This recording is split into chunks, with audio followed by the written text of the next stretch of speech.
ప్రియమైన సహోదరి సహోదరుడా, ప్రభువైన యేసుక్రీస్తు వారి నామం పేరిట మీ అందరికీ శుభవందనాలు. ఈ ఉదయకాలము పరిశుద్ధ గ్రంథంలో నుంచి సామెతల గ్రంథము 3వ అధ్యాయము 6వ వచనాన్ని ధ్యానాంశముగా తీసుకుందాం. నీ ప్రవర్తన అంతటి యందు ఆయన అధికారమునకు ఒప్పుకొనుము, అప్పుడు ఆయన నీ త్రోవలను సారాళము చేయును. ప్రియా సహోదరి సహోదరుడా, ఆయన నీ త్రోవలను సారాళము చేయును. అవును కదా, మనం వెళ్ళు మార్గము మెట్టగలిగిన మార్గములను ఆయన సారాళము చేయాలి, అనగా సదును చేయాలి, మైదానముగా మార్చాలి. అనగా మనకొచ్చేటువంటి ఇక్కట్లు, ఇరుకులు, ఇబ్బందులు, కష్టకాలాల్లో ప్రభువు మనకి తోడై ఉండి మనం వెళ్ళే ప్రతి మార్గంలో కూడా ఆయన మనకు సహాయం చేయాలి. లేదంటే మన ఆత్మీయ జీవితంలో మరి పడిపోయేవారుగాను, బలహీనపడేవారుగాను, మరి శత్రు చేతిలో చిక్కునే వారముగా మనం ఉంటాం. అందుకనే మనం వెళ్ళే మార్గాలను దేవుడు సరళము చేయాలి. అవును కదా, దావీదే దానికి ప్రత్యేకమైనటువంటి ఉదాహరణ. దావీదు వెళ్ళు మార్గముల్లో దేవుడు ఎంతగానో తోడై ఉన్నాడు, తనకు సహాయం చేస్తూ వచ్చాడు. దావీదు మెట్టగా ఉన్న స్థలములు, అనగా అపవాది అతన్ని శోధించిన కాలాల్లో, ఎక్కడ ఆయనకి ఇరుకులు వచ్చిన యుద్ధాల్లో అనేక సమయాల్లో దేవుడు దావీదుకు తోడై ఉండి తన వెళ్ళు మార్గముల్లో దేవుడు తన త్రోవలను సారాళము చేసేవాడు. అందుకే గొర్రెల కాపరిగా ఉన్నటువంటి దావీదు యెరూషలేము పట్టణంలో మరి యూదా గోత్రముల వారికి, ఇశ్రాయేలీలకు మరి రాజుగా నిలిచి ఉన్నాడు, ఘనతలోకి వచ్చాడు. కారణం, తనకొచ్చిన ప్రతి ప్రతికూల పరిస్థితుల్లో కూడా దేవుడు తన త్రోవలను సారాళం చేశాడు. కారణం ఏంటంటే, నీ ప్రవర్తన అంతటి మీద ఆయన అధికారమునకు ఒప్పుకొనుము, అనగా నీ స్వబుద్ధిని ఆధారం చేసుకొనక. అనగా దావీదు జీవితంలో స్వబుద్ధిని ఆధారం చేసుకునేవాడు కాదు, స్వస్థ బుద్ధి కలిగి ఉండేవాడు. దేవుని జ్ఞానమును ఆధారం చేసుకొని తన ప్రయాణాన్ని కొనసాగించేవాడు. ప్రతి విషయంలో దేవుని దగ్గర విచారణ చేసేవాడు, దేవుని యొక్క సహాయాన్ని కోరుకునేవాడు, దేవుని ఇష్టాన్ని నెరవేర్చడానికి, మరి దేవుని చిత్తాన్ని నెరవేర్చడానికి ఇష్టపడేవాడు. అనగా తన స్వజ్ఞానము కానీ, తన సొంత తెలివితేటలు కానీ, తనకున్న స్వబుద్ధిని కానీ ఆధారం చేసుకోలేదు. యెహోవా యందునే నమ్మిక ఉంచేవాడు. తన ప్రవర్తన అంతటి మీద ఆయన అధికారమునకు ఒప్పుకునేవాడిగా ఉండేవాడు.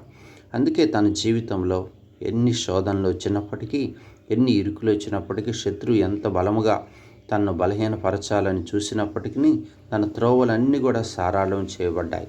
నిక్కముగా దేవుని ఆశీర్వాదమును, దేవుని యొక్క ఘనతను పొందుకున్నవాడిగా ఉన్నాడు, జయము పొందినవాడిగా ఉన్నాడు, విజయోత్సాహంతో ఊరేగిన వాడిగా ఉన్నాడు.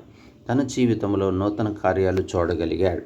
ప్రియుడా, నీ ఆధ్యాత్మిక జీవితంలో నీ ప్రవర్తన అంతటి మీద నీవు దేవుని అధికారమునకు ఒప్పుకొనిచున్నావా, సాతాను అధికారం కిందనే ఉంటున్నావా? అనగా శరీరానికే లోబడుతున్నావా, ఆత్మానుసారంగా జీవించడానికి ఇష్టపడుచున్నావా? ఎప్పుడైతే నీవు శరీర బలహీనతలకు గురి అవుతూ, సాతానుకు చోటిస్తూ, సాతాను అధికారానికి ఎప్పుడైతే నువ్వు ఉంటావో, నీ త్రోవలు సారాళం చేయబడవు. నీకున్న శోధనలు విడుదల పొందలేవు. నీకొచ్చిన సమస్యల్లో నుంచి విడుదల పొందలేవు. ఆ శోధనలోనే నీవు చిక్కున్న వాడిగా ఉండి నీ ఆత్మీయ జీవితాన్ని కొనసాగించాల్సి వచ్చింది. అందుకే ప్రభు యొక్క హస్తం కిందకి రా. నీ ప్రవర్తన అంతటి మీద ఆయన అధికారమునకు ఒప్పుకొనుము. నువ్వు జ్ఞానివి కదా అనుకొనవద్దు. అంతేకాదు, నీ స్వబుద్ధిని ఆధారం చేసుకోవద్దు. నీ పూర్ణ హృదయముతో యెహోవా యందు నమ్మిక ఉంచుము. నీ ప్రవర్తన అంతటి మీద ఆయన అధికారమునకు ఒప్పుకొనుము. అప్పుడు నీ త్రోవలను దేవుడు సారాళం చేస్తాడు. నీ ఆత్మీయ జీవితం మరి సులువైన మార్గములో ప్రయాణం చేయబడింది. మెట్టలుగా ఉన్న స్థలములు మైదానములుగా సరళము చేయబడి నీవు ఆశీర్వాదమును, నీ సంతానమును దీవెనకరముగాను దేవుడు నడిపిస్తాడు. ఈ అనుభవం మనం కలిగి ఉందాం. మన సౌబుద్ధిని, స్వంత ప్రవర్తనను విడిచిపెడదాం. ప్రభు సన్నిధికి వచ్చి ప్రభు చేతికి యావత్ ప్రవర్తన మీద ఆయన అధికారానికి ఒప్పుకుందాం. ఆ దేవుడిచ్చు మేలులను, ఆశీర్వాదాలను పొందుకుందాం.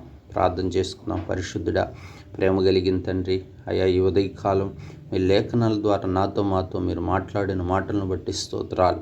అవునయ్యా, యావత్ ప్రవర్తన అంతటి మీద అధికారమునకు మేము ఒప్పుకోవాలి.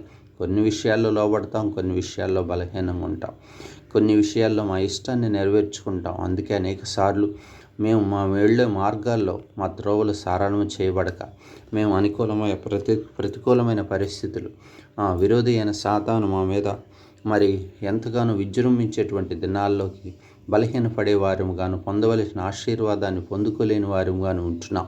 అందుకే ఈ ఉదయకాలం మీరు మాతో మాట్లాడారు. అవును దేవా, స్తోత్రములు. దావీదు తన త్రోవలను సారాణం చేసుకున్నాడు. తన ప్రవర్తన అంతటి మీద నీ అధికారాన్ని ఒప్పుకున్నాడు. నీ యందు పూర్ణ హృదయంతో నమ్మిక ఉంచాడు. తన స్వబుద్ధిని ఆధారం చేసుకోలేదు. అందుకే దావీదు త్రోవలన్నీ సారాణం చేయబడ్డాయి. దావీదు గొప్పగా దీవించబడ్డాడు, ఆశీర్వదించబడ్డాడు. మా జీవితాల్లో కూడా ప్రభువా నాయన, మా అధికారం, మా ప్రవర్తన అంతటి మీద నీ అధికారంను ఒప్పుకొచ్చున్నాం.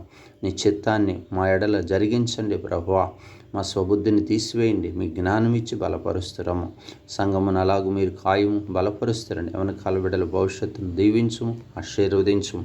జాబ్స్ మీరు అనుగ్రహించండి. జాబ్స్ కొదువులు ఉన్నాయి, సహాయం చేయండి. ఆయా గృహ అవసరతలు మీరు తీర్చుము. అయ్యా వ్యాధిగ్రస్తులను స్వస్థపరుస్తులండి. అనారోగ్యంగా ఉన్న వారిని లేవనెత్తండి. పడక మీద నుంచి ప్రభువా సహాయం చేయము తండ్రి. అయ్యా మరి సమర్థనాలు వృద్ధాప్యంలో ఉన్న వారిని కూడా కనికరం చూపు.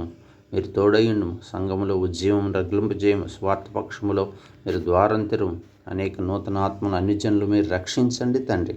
గొప్ప కార్యములు సంఘపక్షంలో మీరు జరిగించి, మీరు అక్కడ కొరకై సంఘమును సిద్ధపరిచి మీ నామానికి మహిమ తెచ్చుకోనమని యేసునామమున ప్రార్థించి స్తుతించి అడిగి వేడుకుంటున్నాము తండ్రి. ఆమేన్.